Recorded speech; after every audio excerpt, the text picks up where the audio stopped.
예.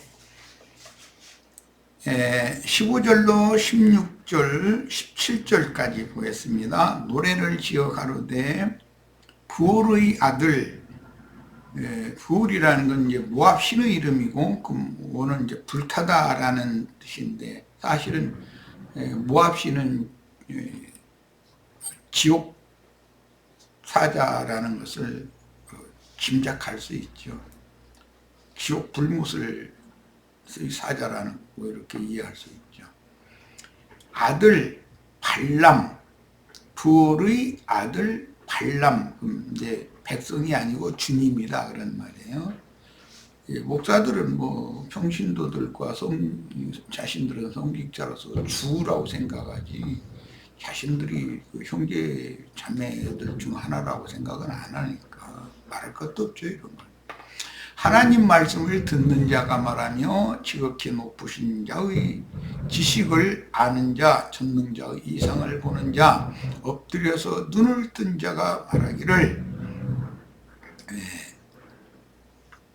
17절 내가 그를 보아도 이때의 일이 아니며 내가 그를 바라보아도 가까운 일이 아니로다. 이스라엘 12지파의 한 왕을 계시로 봤다 이 말이죠. 이스라엘 12지파가 한 왕을 찾을 것이고 한 왕을 부를 것이다. 이제 그 얘기가 앞에 나왔기 때문에 연결되는 연결부예요.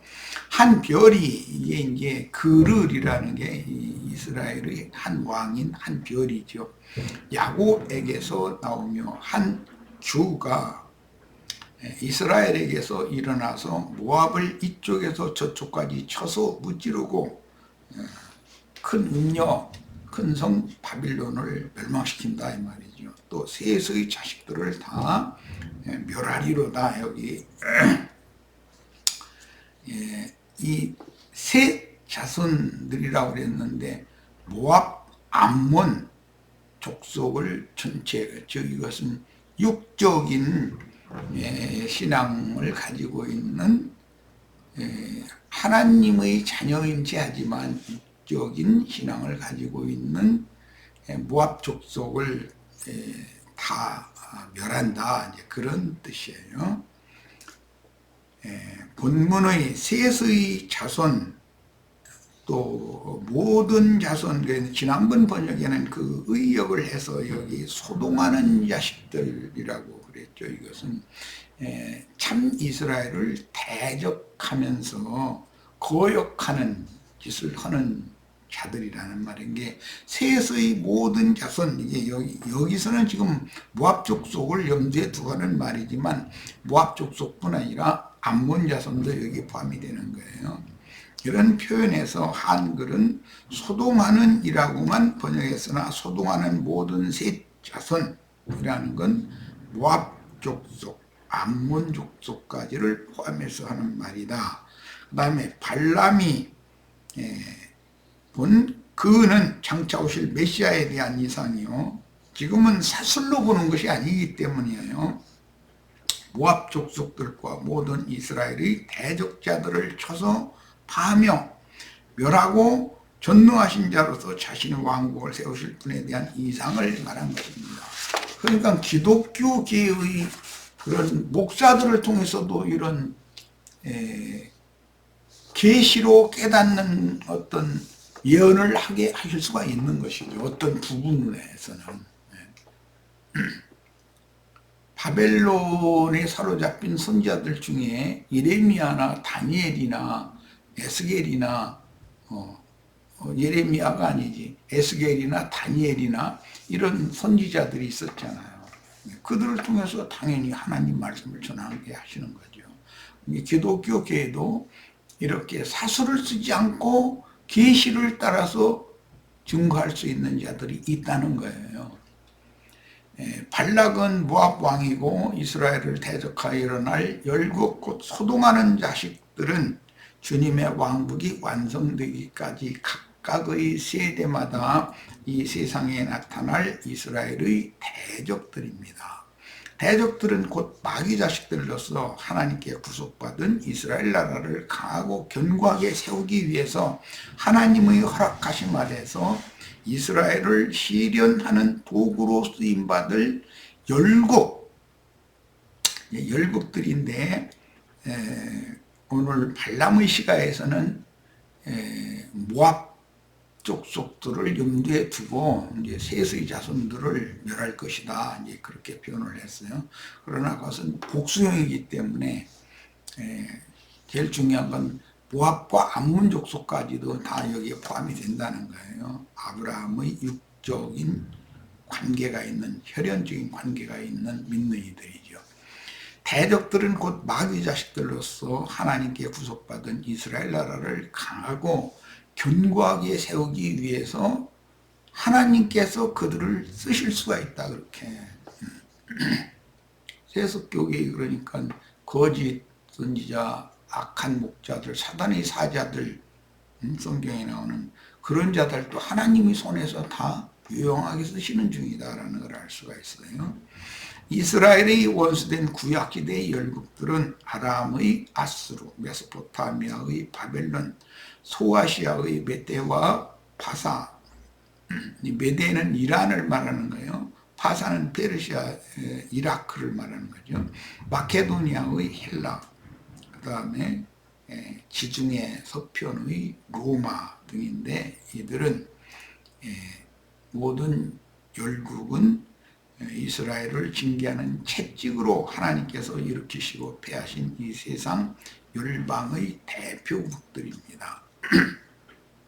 신약시대에 들어와서 로마, 스페인과 포르투갈, 대영 제국, 프랑스, 나치, 독일, 동양 쪽에서는 일본, 로마가 이제 이탈리아니까 이탈리아, 그 다음에 미국과 소련, 그때 이제 뭐 냉전 시대라는 것이 있었죠. 2차 대전 후에 서로가 세계를 지배하고자 하는 그런 야심들이 있었기 때문에 지금은 소련은 이제 없어졌고 러시아와 그 주변 많은 독립국들이 생겼죠. 그 다음에 중국 등 전 세계 열방들이 복음을 확산시키고 하나님의 선민들을 회복시키기 위한 하나님의 도구로 쓰임을 받되, 혹은 악하게 혹은 선하게 쓰임을 받습니다. 이런 우주의 역사는 전적으로 우주의 주인이신 그리스도의 주권과 전능한 손 안에서 진행되었으며 발흥하고 소멸되는데, 발람이 예언한 한 별은 광명한 새벽별이신 그리스도에 대한 이상이며, 새벽별은 새 역사의 인도자라는 뜻이며, 이것은 옛사람의 옛사람의 정신세계를 심판해버리고 예수 그리스도의 새로운 새 영과 새 마음을 가진 새로운 정신세계로 주님의 나라를 세울 자가 광명한 새벽별이라고 비유가 됐죠. 또 한 홀에 대한 예언은 역시 우주의 주권자이신 그리스도에 대한 예언이며, 규라고 최근에 번역을 하는데 홀이라는 말이죠. 그것은 금홀이라고 하는 왕의 치리권을 상징하는 거예요. 자, 이제 18절로 24절 갑니다. 그의 원수 에돔은 그들의 유산이 되며, 예수 그리스도 새벽별 왕, 한 왕의 원수는 에돔이다. 다 이게 에돔은 육신적인 장자권자죠. 여기서는 백성들을 다루는 것이 아니라 여기서는 장자권을 다루는 거예요. 야곱은 영적 장자권자였었어요. 그들의 유산이 되며 그 원수의 세일도, 세일이라는 건 에돔 족속의 기업이죠. 세일산, 그들의 유산이 되고 그와 동시에 이스라엘은 용감히 행동하리로다. 주권자가 야곱에서 나서 지금 에서와 야곱이 대비되는 것은 장자권 문제인 거예요. 남은 자들을 그 성읍에서 멸절하리로다 하고, 또 아말렉을 바라보며 맨 나중 멸망받을 원수와 아말렉 6이죠. 바라보며 예언하여 이르기를 아말렉은 민족들의 으뜸이나 그의 종말은 멸망에 이르리로다 하고 21절 또 겐족속 이제 가인이라고 하는 용어인데 겐족속을 바라보며 비유로 예언하여 이르기를 네 거처가 견고하고 네 보금자리는 바위에 있도다. 이 가인족속, 겐족속이라고 하는 이 사람들은 영적인 사람들인데 그런데도 장자권을 획득하지는 못할 것이 지금 예언이 되는 거예요. 이제 나중에 이 말씀이 나올 거니까 이어가겠습니다. 사사기 4장 11절을 봅니다. 모세의 장인이라고 한글 번역은 했는데 물론 장인이라는 용어도 될 수가 있지만 사실은 처남이죠. 호밥은 장인은 이드로예요. 모세의 처남 호밥의 자손 중 겐 사람이 헤벨이 자기 족속을 떠나 게데스에 가까운 사하나님 상수리 나무 곁에 이르러 장막을 쳤더라. 호밥 자손 중에 겐 사람이라는 그 헤벨, 에벨이라고도 하는데 헤벨이 미디안 족속, 자기 족속을 떠나서 게데스에 가까운 가나안 땅의 가까운 사하나님 상수리 나무 곁에 이르러 장막을 쳤더라. 그러니까 이 겐 족속이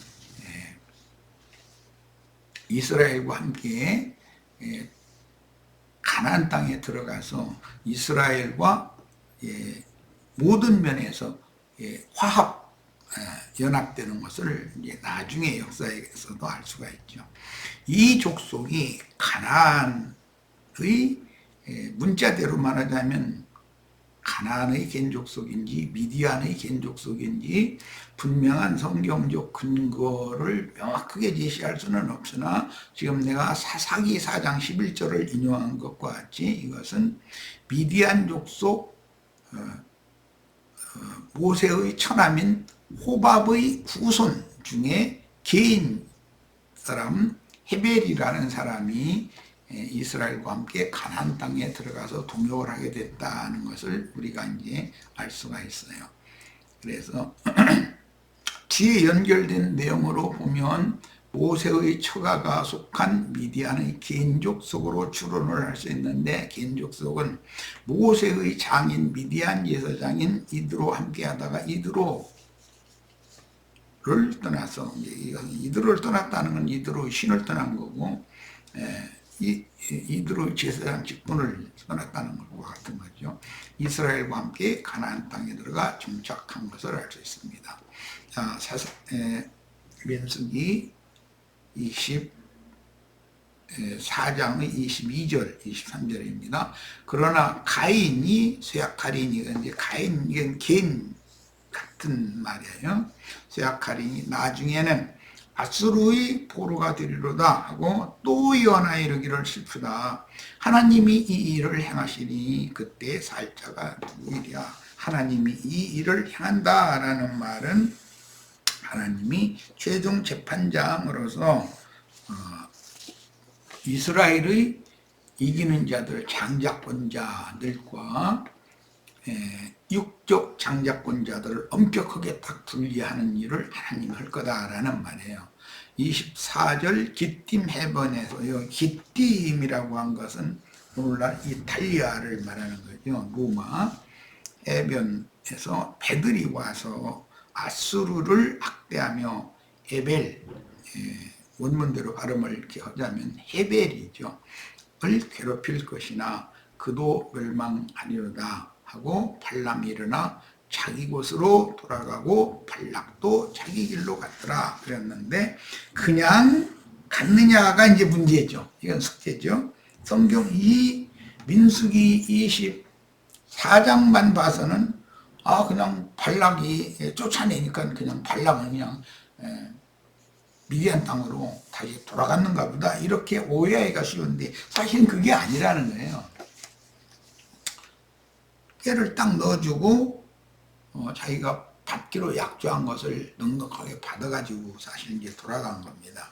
이달락에는 이스라엘을 실현하는 도구로 쓰임받을 열방들에 대한 예언들이 기록됐습니다. 고대에 이스라엘 나라의 원수들인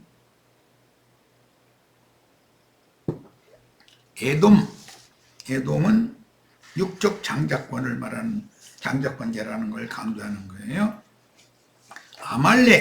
아말렉은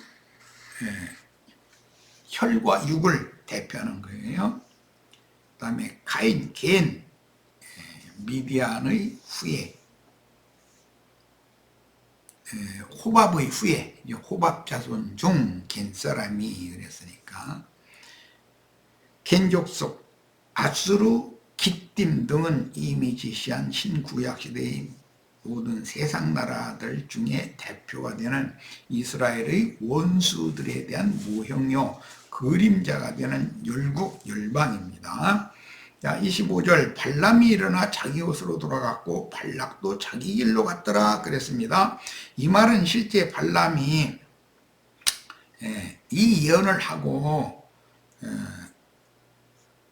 아라비아 땅 400마일 거리가 된다고 그래요. 모압 땅과의 거리가 640km 정도나 된다고 그래요. 그건 먼 자기 고향으로 곧장 되돌아갔다는 뜻이 아닌데, 이 말은 단지 발람이 자기 고향 쪽으로 발길을 돌렸다라는 그런 의미이다.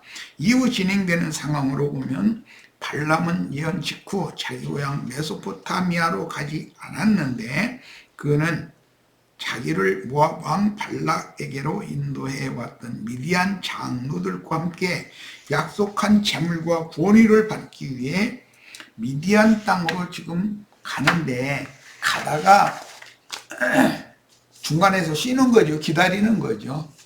이건 이제 열왕기상 13장에도 유다에서 하나님의 보냄을 받은 선지자가 이스라엘 북이스라엘 사마리아의 늙은 선지자의 어떤 꾀임이 있었고 여로보암의 유혹이 있었기 때문에 그대로 가지를 못하고 중간 쉬는 것처럼 쌍소리 나무 아래에 앉아있다가 늙은 선지자를 따라가서 먹고 마시고 그런 것 때문에 그 다음에 돌아가다가 뭐 사자가 숲에서 나와서 찢어주겠다 이제 이렇게 돼 있어요. 그런 것에 대한 예표였었다라는 거예요. 얼마든지 사람은 그렇게 세상의 영화와 세상 재물로 사람을 유혹하면 쉽게 그걸 끊어내고 이기기가 쉽지 않다는 것이죠. 우리에게 오늘날 이제 경고로 주시는 말씀이에요. 그리고 거기에서 그는 이스라엘을 범죄케 하는 사악한 꾀를 발락에게 일러줌으로써 결국 이스라엘이 하나님께 저주가 임하게 했으니, 이제 계시록 2장 14절에 이제 이 발람의 꾀에 따라서 하나님 나라, 하나님 백성들이 저주를 받았다는 기록이 이제 설명이 나오죠. 발람이 은밀히 행한 이 일로 인하여 후에 이스라엘이 미디안을 정복할 때도 그는 미디안 5 왕들과 함께 발람을 죽인 이야기가 이제 민수기 31장에 기록이 되고 신명기에서는 이것을 자세히 설명을 하고 있죠. 이미 제시한 것 같이 발락과 발람이 단순히 자기 길로 돌아간 것 같으나, 이건 민수기 24장의 기록만 보면 오해하기가 쉽게 되어 있는 거예요. 사실은 비밀스럽게 발람은 발락에게 이스라엘을 해할 꾀를 주고 떠났으며, 그 대가로 발락은 발람에게 복수의 예물을 후히 주어서 보냈습니다. 이게 신약 성경에서 이게 쭉 설명이 나오죠. 발람이 복수의 예물 곧 불의의 삭슬 받고 발락에게 가르쳐 주고 간 꾀, 이건 이제 술법이라는 용어인데 이것은 민수기 25장에서 역사상의 실현이 됩니다. 모압 왕 발락은 자기들의 신들을 위하는 축제 곧 예배에 이스라엘 지휘관들을 초청하여 1000명이나 초대를 했는데 다 때로 몰려갔으니까 뭐 이게 그들의 그 종교 의식을 행하는 모임이라는 게 어마어마한 수가 모여서 종교 의례를 행할 수 있는 큰 건물들을 다 갖고 있다는 걸 알 수가 있죠. 이방신들을 숭배하는 제의가 온 이스라엘에게 연변 퍼지듯이 퍼지가였으니 이스라엘이 모압의 음녀들과 함께, 모압의 음녀들이라는 건 모압 사람들의 예배 방식을 말하는 것이고, 미디안 여자들이라고 나왔는데 그 여자들이라는 게 미디안의 여사제들이라는 말이에요. 그러니까 그들의 예배 방식에는 그런 여사제들이 반드시 그들의 모임을 주도했다는 걸 알 수가 있는 거죠. 모압의 음녀들과 함께 우상에게 절하게 하고 우상의 제물을 먹게 하는 원인이 되었으므로 신앙적인 간음을 하게 했던 것입니다. 유다서 1장 11절을 봅니다. 화 있을진저 이 사람들이요 가인의 길에 행하였으며 삭슬 위하여 발람의 어그러진 길로 몰려갔으며 고라의 태역을 따라 멸망을 받았더라. 그래서 여기서 가인은 창세기에 나오는 가인이죠. 자, 계시록 2장 14절 그러나 네게 두어 가지 생마할 것이 있나니 거기 네게 발람의 교훈을 지키는 자들이 있도다. 발람이 발락을 가르쳐 이스라엘 앞에 올무를와 여기 발람이 발락을 가르쳤다라고 명확하게 이렇게 해석이 되어 있습니다. 이스라엘 앞에 올무를 놨다. 올무를 놨다는 것은 모압 족속들의 신 그모스 신전에 이스라엘의 지휘관들 1000명이나 되는 그 지휘관들을 초대를 하니까 다 때로 몰려간 거예요. 가서 그들의 제의에 참여를 했고 그들의 제의를 주도적으로 인도하는 미디안의 여사제들과 행음하는 그들의 이제 종교제의 순서에 이게 들어있는 거기 때문에 이제 그런 거죠. 우상의 제물을 먹게 하였고 또 행음하게 했느니라. 그래서 이것은 이스라엘의 여호와를 향한 순수한 신앙이 더럽혀졌다는 뜻이니 거짓 선지자인 발람은 어떻게 해야 이스라엘에 대한 실제적인 저주가 되는지를 잘 알고 있었던 것입니다. 그러니까 하나님께서 아브라함, 이삭, 야곱, 이스라엘 12지파에게 언약으로 축복하신 그 말씀과 그 축복의 말씀을 거역했을 때 오히려 축복이 저주가 될 수가 있었죠. 그래서 사로잡혀 가기도 하고 어떤 많은 신앙적인 많은 어려움들이 이스라엘에게 있었죠. 그런데 사수를 써서 축복한 그 축복, 그 다음에 세 번째 이제 마지막은 지금 사수를 쓰지 않고 계시록 본대로 지금 예언을 한 말씀을 오늘 우리가 나눴는데, 그런데 계시대로 그렇게 말을 해놓고 나서 이것은 공적으로 말을 한 것이고 실제 돌아가기 전에 돌아가다가 그 발락에게 꾀를 넣어주고 그 미디안의 그 5 왕족 이제 귀족들이라고 그랬는데 그들에게 꾀를 슬쩍 넣어주고서 갔다는 것이죠. 이게 아주 가버린 게 아니죠. 삭슬 받기 위해서 당연히 그 미디안의 귀족들과 함께 대기한 것이죠. 받을 것이 와야 되니까.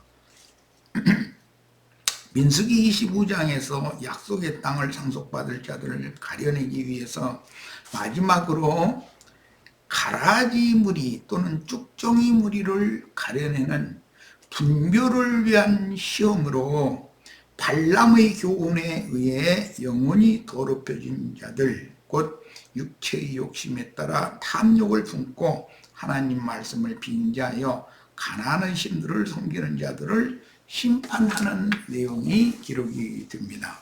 25장에까지 가서 24,000이 징벌을 받아서 죽임당하고 나서 26장에 가면 이제 두 번째 기술을 하는 것이잖아요. 가나안 땅에 전사로 들어갈 자들을 이제 쪽으로 계수하는 거예요. 그러니까 이들을 다 추려낸 다음에 계수를 해야 되는 거예요. 그럼에도 40년 전의 계수한 숫자에 비해서 그렇게 큰 차이가 나지 않지요. 천 몇백 명 차이가 나는 것 같았어요. 그런데 1만 4천이 죽었다고 그랬으면 그 죽은 자들이 만약에 안 죽었다면 광야 생활을 하는 동안에 수가 더 늘어났다는 의미가 되겠죠. 예, 하나님은 혹독한 그런 시험 중에서도 인구수를 줄어들지 않게 이제 보존을 하셨다는 걸 알 수가 있어요.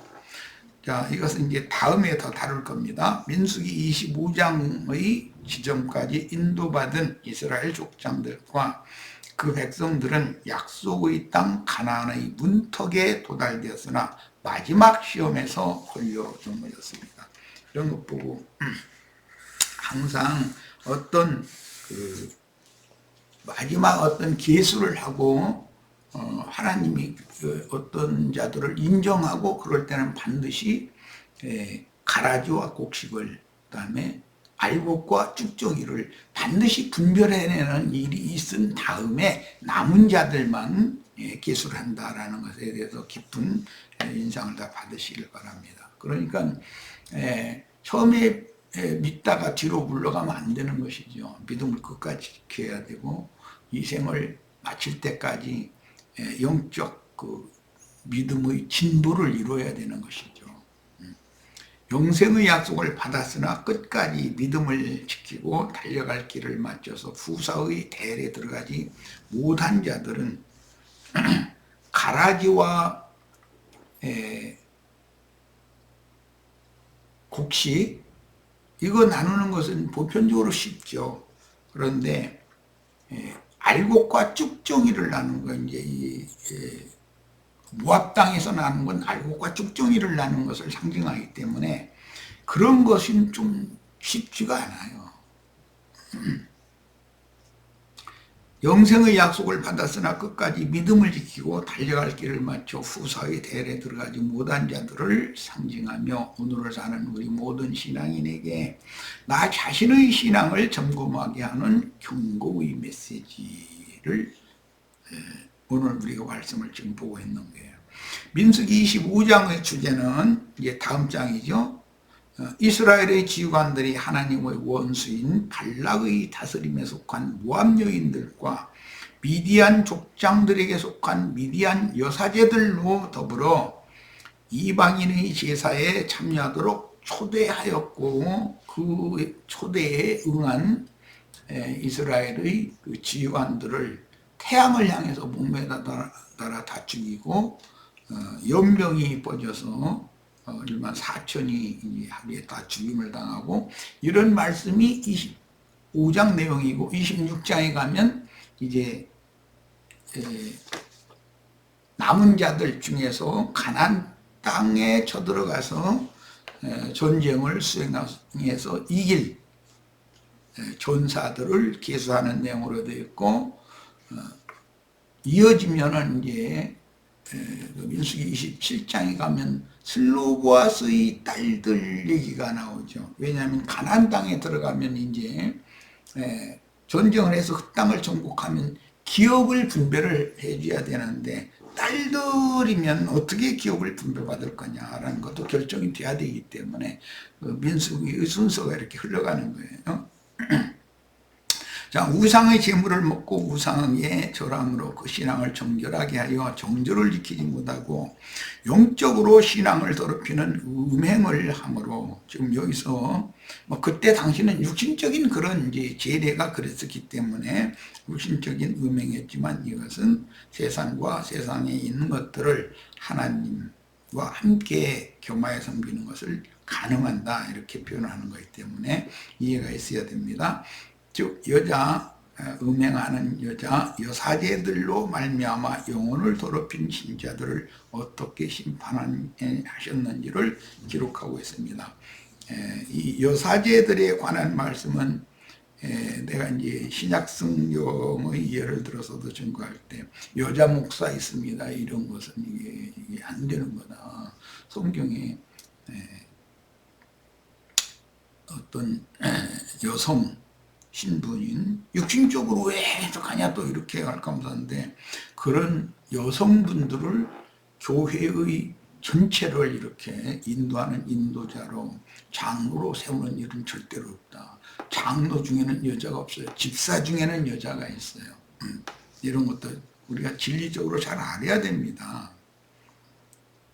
에베소서 5장 5절 너희도 이것을 정령이 알거니와 음행하는 자나 더러운 자나 탐하는 자 곧 우상 숭배자는 다 그리스도 하나님 나라에서 기업을 얻지 못하리니 누구든지 헛된 말로 너희를 속이지 못하게 하라 그랬어요. 굉장히 중요한 말이죠. 이를 인하여 하나님의 진노가 불순종의 아들들에게 임하나니 그러므로 저희와 함께 참여하는 자가 되지 말라. 모압 여인들이나 미디안 여인 바알의 여사제들이 이스라엘 방백들과 음행하게 된 동기는 발람이 발락에게 이스라엘을 저주하게 할 꾀를 가만히 가르쳐 주었기 때문인데 모압 왕 발락과 미디안 족장들의 지시에 따라 그녀들의 신들에게 제사하는 잔치에 초대했습니다. 즉 그들의 영적 축제에 이스라엘의 지휘관들을 초청하여 그들의 제물을 함께 먹고 발람의 교훈과 니골라 당의 교훈을 가르침받았다 그 말이에요. 그들의 신들 곧 이 세상에 속하고 육신에 관련된 축복을 주는 가나안족의 토속신 이제 바알과 아세라 뭐 아스타롯 이제 대표지만 모압 족속은 그모스, 암몬 족속은 몰렉 이제 그 발음이 다 다르죠. 그 영혼들이 미혹을 받아서 굴복하게 한 것입니다. 발람의 교훈이란 소위 성직자들은 거룩한 기름 부음 받은 제사장들이고 이게 성직자와 평신도라는 제도를 이렇게 나누는 것은 니골라당의 교훈이라는 것이고 발람의 교훈이라는 그들은 거룩한 직분을 율법대로 행해야 되기 때문에 율법에 레위인들은 속세의 일을 하지 않고 헌금으로 살았지 않냐 이것을 강조하는 게 발람의 교훈이라고 그러죠. 그러나 사실은 제사장들 레위인들을 위해서도 땅을 각 지파에서 나눠줬고 각 지파와 섞여서 살게 했어요. 그리고 당직이 아닐 때는 다 자기가 분배받은 땅에서 자기 일을 해서 먹고 살았어요. 이런 것을 살짝 가려버리는 거예요. 기독교계 목회자들이.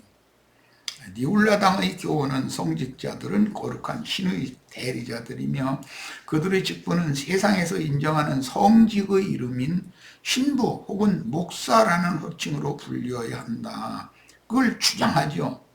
그런데 성경에는 신부, 목사라는 호칭이 없다 이렇게 나오면 그거 뭐 성경이 없는 것과 뭔 상관이 있냐. 모든 온 나라가 온 세상 나라가 다 그렇게 부르는데 이러고 있어요. 그러니까 그들은 사실은 성경을 믿지 않는 거예요. 성경은 하나님 말씀이라고 믿지 않고 자기네들이 원하는 대로 하나님 말씀을 변개시켜서 더하거나 빼거나 해도 된다고 생각하는 사람들이죠. 그 무슨 신을 하나님을 절대신으로 믿는 자들이요. 계시록 2장 6절 오직 네게 이것이 있으니 네가 니골라 당의 행위를 미워하는도다. 나도 이것을 미워하노라. 하나님도 니골라 당의 행위를 미워한다는 거예요. 즉 성직자와 평신도라고 하는 율법 제도를 하나님도 미워하는 거예요. 자, 계시록 이제 빨리 나가야 되겠네. 2장 14절입니다. 그러나 네게 두어 가지 책망할 것이 있나니 거기 네게 발람의 교훈을 지키는 자들이 있도다. 발람의 교훈을 지킨다는 것은 목회하는 자들은 속세의 일을 하지 않고 성도들에게 헌금 받아서 살아야 된다. 삭슬, 싹군 목자는 당연하다라고 가르친다는 것이죠. 자, 발람이 발락을 가르쳐 이스라엘 앞에 올무를 놓은 것은 모압 족속의 우상 신전에 그들의 축제 제의에 이스라엘의 지도자들 1000명을 초대를 해가지고 함께 우상의 제물을 먹고 행음을 하게 했다는 거예요. 미디안 여사제들과 함께. 자, 민수기 31장 16절 17절 보라. 이들이, 이건 미디안 여인들이에요. 발람의 꾀를 쫓아 이스라엘 자손으로 부울의 사건에 여호와 앞에 범죄케 하여 여호와의 회중에 연병이 일어나게 하였느니라. 그러므로 남자는 다 죽이고 남자와 동침하여 사내를 안 여자는 다 죽여라 그랬어요. 이 말씀 이제 전에 이제 설명을 했으니까 오늘 또 설명할 필요는 없는데, 교계에서 그들의 교리에 세뇌당해 가지고 그들의 교리를 가지고 전도해서 사람들을 막 예배당으로 불러 모아다 주고 그런 사람들 싹 죽이라는 거예요. 그건 남자를 안 여자들로 상징이 되거든요. 다른 씨를 받은 여자들이에요.